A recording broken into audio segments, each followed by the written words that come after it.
Welcome back to another technical video. Today, I'll be going through your question, answering it, and hopefully finding that solution you're looking for. Guys, remember to stay just a little bit crazy, just like me, and hopefully you work through to that resolution. Now, let's continue on.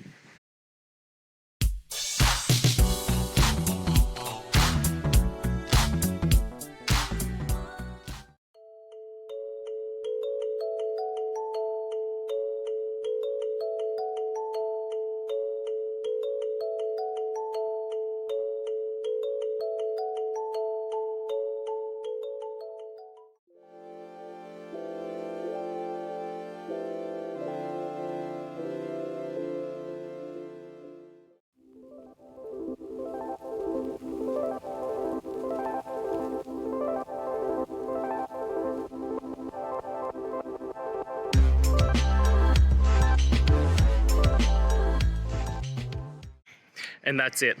I hope that that's helped find the solution that you're looking for. And if it did, please, I'd appreciate it if you hit the subscribe button. Every time you hit it, it really helps. Now, I'll see you next time you need some technical help. And until then, have a good one.